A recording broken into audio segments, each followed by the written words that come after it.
Hi everyone, welcome to my channel Prius food blog. তো guys, আজকে আমি তোমাদের সঙ্গে চিংড়ি মাছের একটা অসাধারণ রেসিপি শেয়ার করতে চলেছি। তো গাইস, এটাকে চিংড়ি মাছ বললে কম হয়ে যাবে, এটা অ্যাকচুয়ালি গলদা চিংড়ি। ঠিক আছে, তো গলদা চিংড়িটাই আজকে কিভাবে বানাই সেটাই তোমাদের সঙ্গে শেয়ার করব।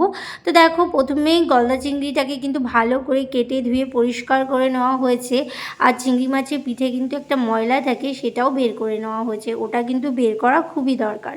তো গাইস দেখো, এর সঙ্গে আমি ইউজ করছি এখানে কালো সর্ষে আর টক দই, আর এখানে আছে কাঁচা লঙ্কা, ধনেপাতা। ঠিক আছে, তো এগুলো দিয়েই রান্নাটা হবে, মানে বেসিক জিনিস। আর বাকি জিনিসগুলো আমি পরে রান্না করতে করতে দিয়ে দেবো, আর সবটাই তোমাদের সঙ্গে শেয়ার করব। ঠিক আছে, তো চলো দেখা যাক। প্রথমেই আমি মিক্সারের জারে কালো সর্ষেটা নিয়ে নিয়েছি। আমি কিন্তু অন্য কোনো আর সর্ষে পোস্ত ইউজ করছি না। আর এর মধ্যে দিয়ে দিলাম কাঁচা লঙ্কা, আর এইদিকে মাছের ওপরে দিয়ে দিলাম নুন, আর সাথে দিলাম অল্প একটু হলুদ, আর এর মধ্যে দিয়ে দেবো এবারে আমি কাঁচা তেল। এটা কিন্তু দেওয়া খুবই দরকার। আর এই দেখো দেখো, সর্ষেটাকে কিন্তু আমি সুন্দর করে পেস্ট করে নিয়েছি। আর আমি এবার মাছের ওপর থেকে এইটাকে দিয়ে দিচ্ছি, ঠিক এরকম করে। ঠিক আছে, এর মধ্যে আমি দিয়ে দেবো টক দইটা। টক দইটা আমি ভালো করে কিন্তু ফেটিয়ে নিয়েছি, আর দিয়ে দিয়েছিলাম এর মধ্যে সর্ষের তেল। দেওয়ার পর এবার দেখো, মোটামুটি সুন্দর করে কিন্তু মিশিয়ে নিয়েছি সব কটাকে।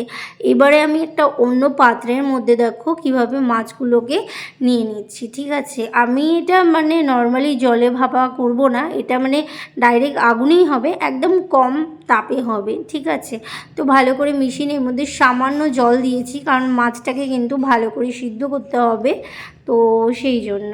তো দেখো মোটামুটি এই রকম। আর এর মধ্যে দিয়ে দিয়েছি কয়েকটা আরও কাঁচা লঙ্কা। আমার ঝাল খুব ভালো লাগে, ঝাল পছন্দ করি, তো সেই রকমই দিয়েছি।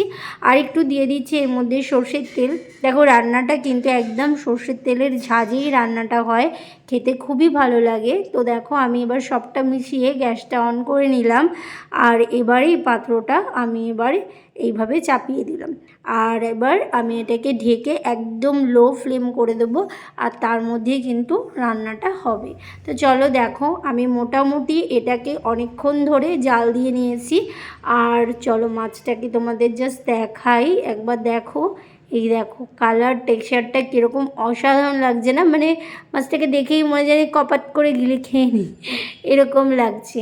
যাই হোক, আর একটু সামান্য হতে দেবো, তারপরেই কিন্তু নামিয়ে নেব। তো গাইজ, এর মধ্যে আমি দিয়ে দিলাম এবারে ধনেপাতা।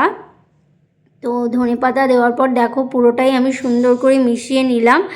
আর এরপর যেটা দেবো সেটা হচ্ছে লাস্ট, যেটা মানে দেওয়া খুবই দরকার, সেটা হচ্ছে কাঁচা সর্ষের তেল। ঠিক আছে, আবার দিয়ে দিলাম, কারণ রান্নাটা বলেছি সর্ষের তেলের ঝাঁঝে হয়, আর খুবই দারুণ লাগে খেতে, খুবই অসাধারণ একটা রান্না। তো এইবারে দেখো লাস্ট লুকটা একটু এইরকম। ঠিক আছে, খুব সুন্দর, মানে আমি আর একটু শুকিয়ে নিয়েছিলাম, তারপরেই কিন্তু নামিয়ে দিয়েছি। তো তোমরা জানিও তোমাদের রান্নাটা কেমন লাগলো। রান্নাটা ভালো লাগলে কিন্তু অবশ্যই চ্যানেলটাকে সাবস্ক্রাইব করো, শেয়ার করো, আর কমেন্ট করতে ভুলো না। আর যদি এইভাবেই রান্নাটা করে থাকো তাহলে কিন্তু আমাকে একটু জানিয়ে যাবে। যাই হোক, চলো আজকের ব্লগটা আমি এখানেই শেষ করছি। দেখা হচ্ছে আবার নতুন রেসিপি নিয়ে, নতুন ব্লগ নিয়ে। ঠিক আছে, তো চলো আজকের মতো টাটা, বাই বাই।